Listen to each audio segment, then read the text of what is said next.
warahmatullahi wabarakatuh. Innal hamdalillah nahmaduhu wa nasta'inuhu wa nastaghfiruh wa nastahdihi wa natubu ilayhi wa na'udzu bihi min shururi anfusina wa min sayyiati a'malina. May yahdihillahu fahuwal muhtadi wa may yudlil falan tajida lahu waliyyan mursyida. Asyhadu an la ilaha illallah wa asyhadu anna Muhammadan abduhu wa rasuluh la nabiyya wa la rasula ba'da. Qala Allah ta'ala fil Qur'anil Karim, a'udzu billahi minasy syaithanir rajim.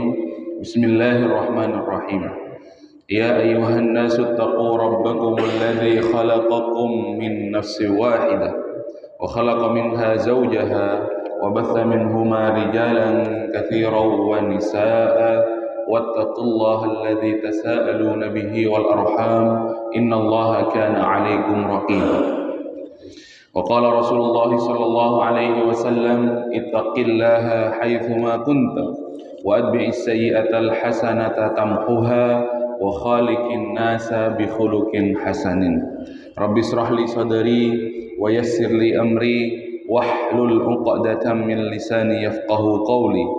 Radina billahi rabba wa bil islami dina wa bi Muhammadin sallallahu alaihi wasallam nabiyyan wa rasula. Rabbana zidna ilma warzuqna fahma. Alhamdulillah, kita bersyukur kepada Allah Subhanahu wa taala. Allah kembali menghidupkan kita setelah kematian kita. Asbahna wa asbahal mulku lillah walhamdulillah. La ilaha illallah wahdahu la syarika lah. Allahumma barik li ummati fi bukuriha. Rasulullah sallallahu alaihi wasallam memintakan garansi keberkahan kepada Allah untuk umatnya yang berpagi-pagi di dalam kebaikan. Kemudian di dalam hadis yang lain juga Rasulullah sallallahu alaihi wasallam bersabda, "Basyiru al-masya'ina fi dhalami binurit tami yaumal qiyamah." Berikan kabar gembira bagi mereka yang bergelap-gelap menuju masjid pada subuh hari dengan cahaya yang sempurna pada hari kiamat. Kemudian Allah juga berfirman di dalam Al-Quran, Inna Qur'anal fajri kana mashhuda. Sesungguhnya sholatnya seorang hamba yang dilakukan itu pada subuh hari berjamaah di masjid disaksikan oleh para malaikat. Jadi jamaah yang dirahmati Allah, ini adalah sebuah kemuliaan, kemudian waktu yang istimewa. Subuh hari ini disebutkan oleh Allah di dalam Al-Quran dan juga disebutkan oleh Rasulullah Sallallahu Alaihi Wasallam. Salawat dan salam mari kita haturkan kepada junjungan kita Nabiullah Nabi Muhammad Sallallahu Alaihi Wasallam. Salawat kepada keluarga beliau, kepada sahabat beliau, kepada para tabi'in, tabi'ut tabi'in dan orang-orang yang senantiasa mengikuti jejak langkah beliau hingga hari kiamat. Kita memohon kepada Allah mudah-mudahan dijadikan hamba yang mendapatkan syafaat Rasulullah sallallahu alaihi wasallam. Jamaah yang dirahmati Allah, masih berbicara tentang hadis Rasulullah yang berkaitan dengan cincin, bagaimana Rasulullah mengenakannya. Hadis ini banyak. Ya, kemudian perawinya juga ada banyak orang di antara para sahabat-sahabat Rasulullah Shallallahu Alaihi Wasallam. Ini mengindikasikan bahwasanya hadis ini paling tidak kalau ditinjau dari banyak dan sedikitnya perawi, maka hadis ini barangkali menjadi hadis yang mutawatir. Karena di dalam ilmu hadis itu ada hadis yang disebutkan dengan derajat mutawatir. Mutawatir itu adalah hadis yang paling kuat apabila dijadikan landasan hukum karena ia ditinjau dari banyak atau sedikitnya yang meriwayatkan. Sedangkan hadis yang mutawatir itu adalah hadis yang diriwayatkan oleh banyak para sahabat. Kemudian para sahabat juga mengabarkan kepada para tabi'in, dan tabi'in artinya meriwayatkan dari para sahabat Rasulullah juga dalam jumlah yang banyak. Sampai pada akhirnya para tabi'ut tabi'in meriwayatkan daripada tabi'in itu dalam jumlah yang banyak.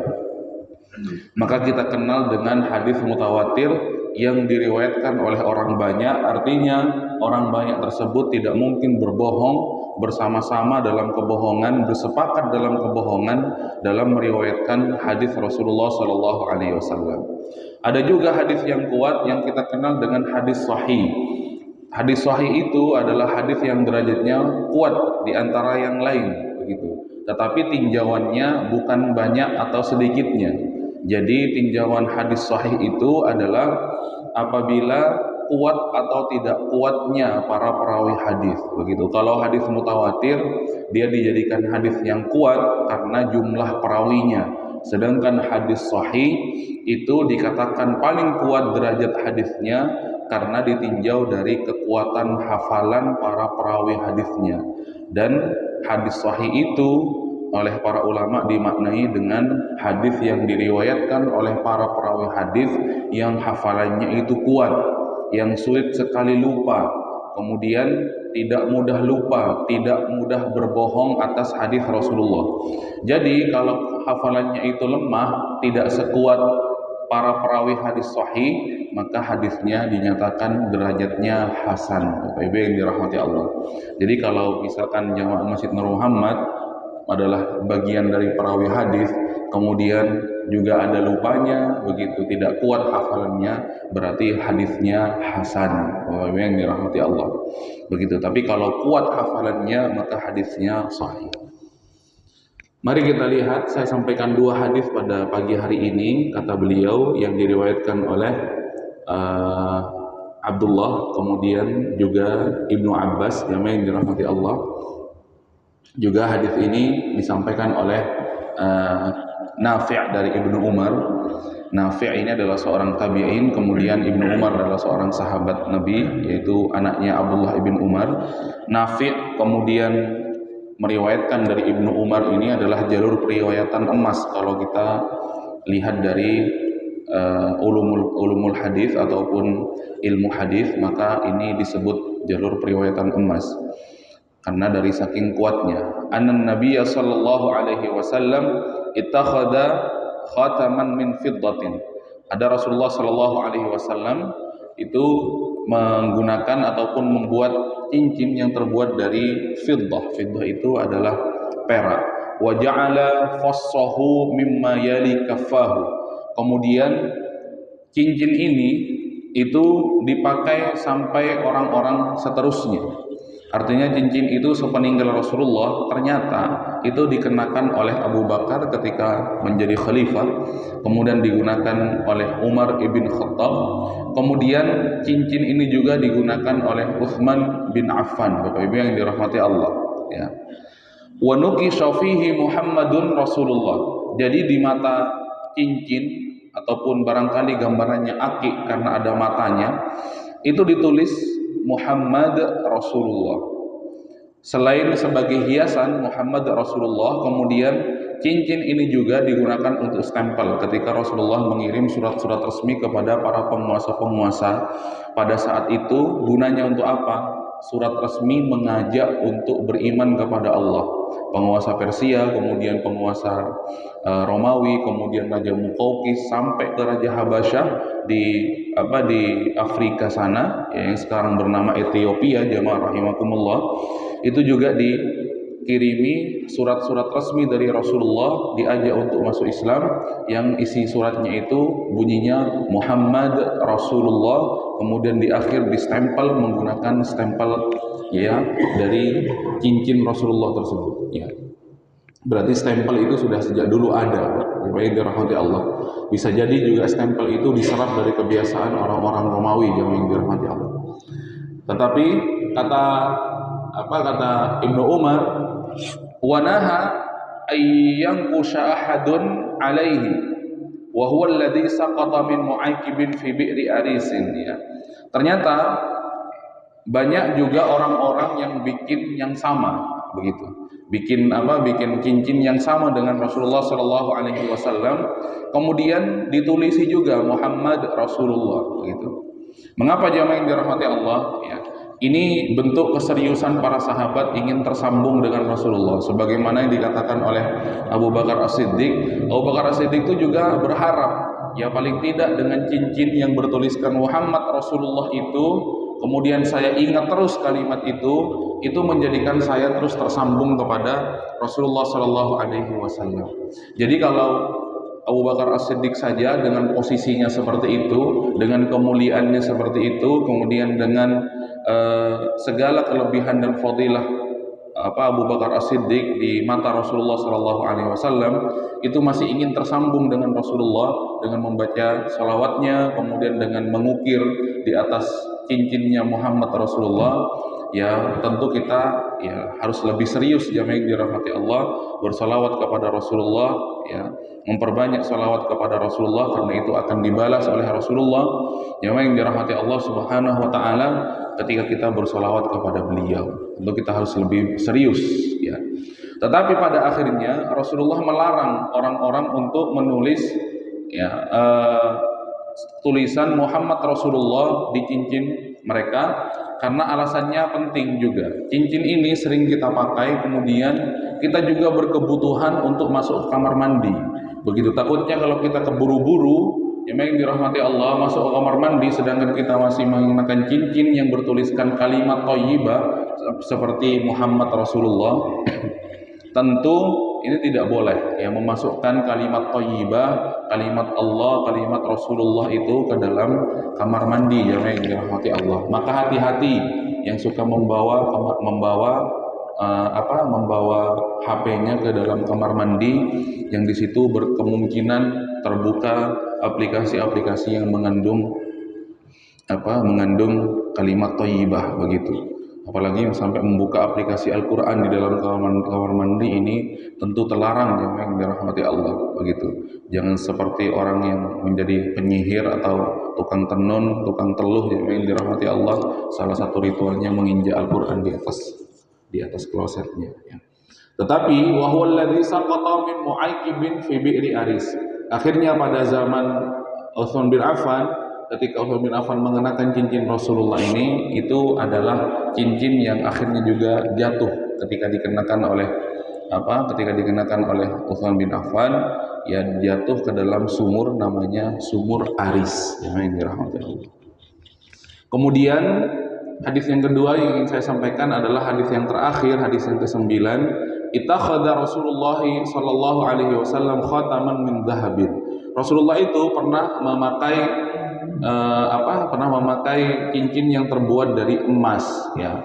Fakana yalbasuhu fi yaminihi. Kemudian Rasulullah sallallahu alaihi wasallam itu terlihat mengenakan cincin emas tersebut di sebelah kanannya. Fattakhadhan nasu khawatima min dhahabin. Kemudian ternyata manusia ataupun para sahabat akhirnya banyak juga yang menggunakan cincin yang terbuat dari emas, yang dirahmati Allah. Ini kerennya para sahabat itu, sekecil apapun yang dikerjakan oleh Rasulullah itu sudah menjadi bagian dari sunnah yang harus dikerjakan, begitu.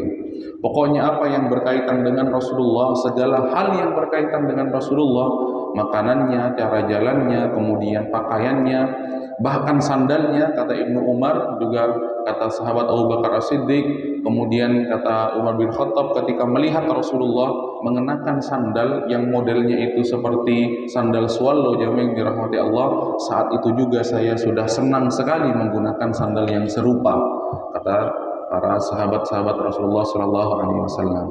Tetapi akhirnya Rasulullah fatarahahu sallallahu alaihi wasallam, ya, pada akhirnya cincin Rasulullah yang terbuat dari emas itu dibuang oleh Rasulullah, sambil Rasulullah mengatakan waqala la albasuhu abadan fatarahan nasu khawatimahum. Kemudian sambil membuang cincin tersebut Rasulullah mengatakan, saya tidak akan pernah lagi menggunakan cincin yang terbuat dari emas. Setelah Rasulullah mengatakan itu, kemudian fatarahan nasu khawatimahum. Akhirnya para manusia juga, para sahabat juga membuang cincin dari emas tersebut, yang dirahmati Allah. Begitu tidak lagi dipakai ketika Rasulullah melemparnya, membuangnya, kemudian cincin emas itu juga dibuang oleh para sahabat Rasulullah Shallallahu Alaihi Wasallam. Begitu. Adakah yang membuang cincin emas di sini yang dirahmati Allah? Begitu. Ya, jamaah malah dicari. Kalau Rasulullah dibuang, kemudian sahabat juga buang. Ternyata apa? Ada hadis yang melarang habis itu Rasulullah untuk mengatakan bahwasanya emas itu halal untuk perempuan, kemudian haram untuk laki-laki. Pada saat itu juga akhirnya dibuang oleh Rasulullah Shallallahu Alaihi Wasallam. Begitu para sahabat itu tidak banyak nanya, tidak banyak tapi, kemudian tidak banyak alasan. Pokoknya apa yang dikerjakan oleh Rasulullah itu adalah bagian yang harus dikerjakan sebagaimana Allah Subhanahu wa taala berfirman di dalam Al-Qur'an, "Maka lil mu'minin wal mu'minatin idza qadallahu wa rasuluhu amran ay yakuna lahumul khiyaratu min amrihim." Begitu orang yang mengaku beriman kepada Allah dan Rasulnya itu tidak elok apabila Allah sudah menetapkan sesuatu kepadanya, Rasulullah menetapkan sesuatu kepadanya, kemudian dia mengatakan tidak. Ya, begitu tidak elok kepada orang yang mengaku orang-orang yang beriman. Jamaah yang dirahmati Allah, mudah-mudahan kita dikuatkan oleh Allah dalam rangka taat kepada sunnah dan Rasulnya. Begitu. Kalau sekarang yang paling mendesak adalah paling tidak kita berusaha memboikot apa yang terafiliasi dengan perusahaan-perusahaan atau makanan-makanan yang membantu orang-orang Israel laknatullah dalam membantai kaum muslimin yang dirahmati Allah. Sebisa mungkin yang bisa kita tinggalkan, yang sangat mendesak ya barangkali kita memohon ampun kepada Allah Subhanahu wa taala. Makanan yang bisa kita hindari, pasta gigi yang bisa kita hindari, minuman yang bisa kita hindari, paling tidak kita berusaha ya, menghindari ya, karena itu adalah bentuk pembelaan kita kepada saudara-saudara kita yang tertimpa ya pembantaian di sana. Jangan sampai nanti ketika kita datang pada hari kiamat kemudian ditanya oleh Allah Subhanahu wa taala bi ayyi dzambin qutilat, atas dasar apa mereka itu dibunuh, ternyata kita tidak bisa beralasan, ya Allah saya jangankan membantu mereka untuk tidak memakan makanan yang terafiliasi kepada mereka saja saya tidak mampu. Ya yang dirahmati Allah, ini kan menjadi kerugian nanti di hadapan Allah Subhanahu wa taala. Subhanaka Allahumma bihamdika asyhadu an la ilaha illa anta astaghfiruka wa atubu ilaik. Walhamdulillahirabbil alamin. Wassalamualaikum warahmatullahi wabarakatuh.